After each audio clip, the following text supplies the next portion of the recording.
Hey William. Okay, so here's your bow. I'm going to show you how to string it using step-through method.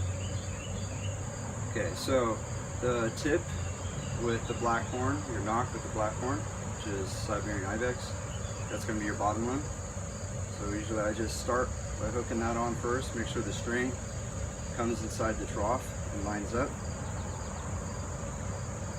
And then if there's any twist in the string, I'll untwist it so everything is just pretty much straight, all the strands are straight. And you step through,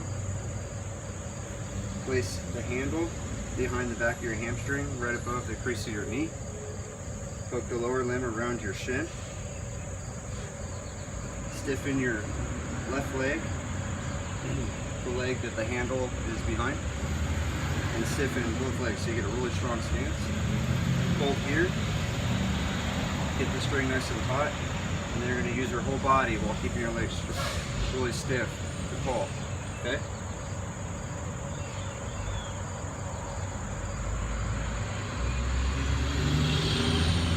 And then once you have that there, squeeze the string, step through. You just want to squeeze the string to make sure the string is like placed inside the string trough.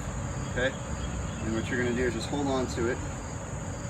And now with this bow, what I've been realizing and seeing is the top limb, you want to grab here and position your thumb here and twist towards you a little. So you're going to be twisting to the left if you're facing the belly.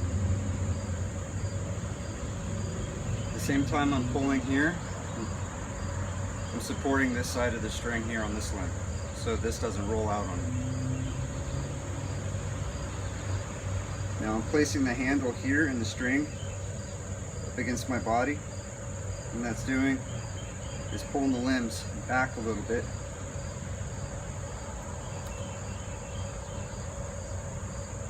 And then you want to check the alignment, make sure the tip is lined up with the whole limb. That looks good. Now look at the other limb. This one's off a little. So what I'm going to do is the same thing. I'm going to hold this string now. Now I'm going to pull here and adjust.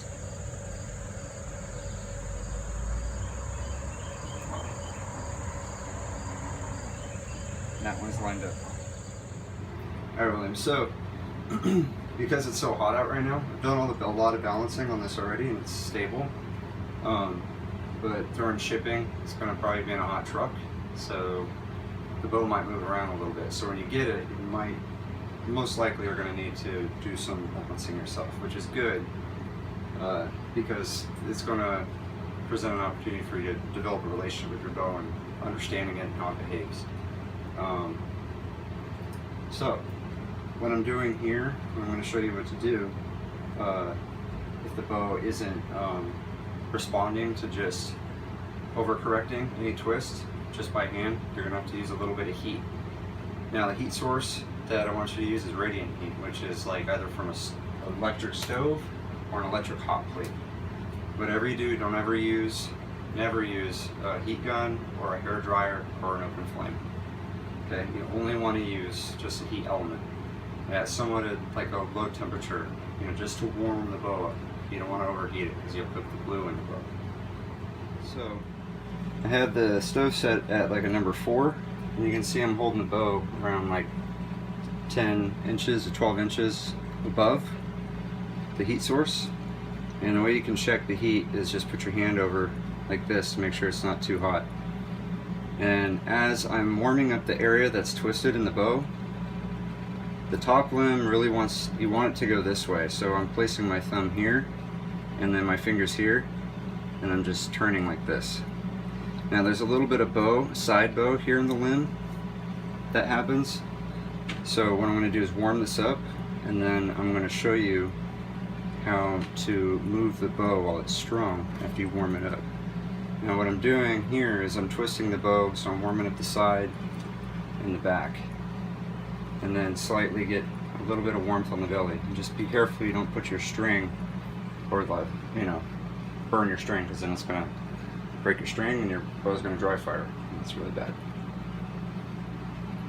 So just warming up this area,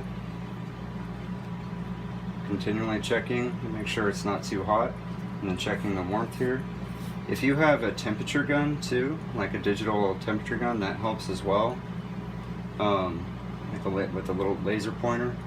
And usually the temperature you want to get up to 50 degrees Celsius.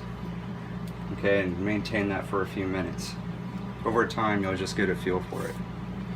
But the more you shoot the bow as well, and once it is balanced, it's going to retain memory. So this process won't have to happen as often. Usually this only happens when you leave the bow sitting for a long period of time and hasn't been shot. So these bows do like to be shot. Okay, so now this is pretty warm. And the next clip I'm going to show you how to correct this side bow while getting this twist out up here near the nock. Okay? Okay, William, so now that the bow is warmed up, what I'm going to do is same thing, put thumb here, fingers here. I'm going to place my foot right in the spot in the limb where it's kind of bowing up, which is a side bow, which we don't want. And I'm going to also support this limb here, holding the string in the trough so this doesn't roll out on me. And I'm going to overcorrect and twist by pulling up towards me and then pushing my foot down slightly. Okay? And then kind of massage it in a little bit. You don't want to step too much and like really bend the bow the other way because it's not supposed to bend that way, you know? So it'll probably be like barely a 1/4 inch. And then what you're going to do is just hold it in the overcorrected position until the bow cools.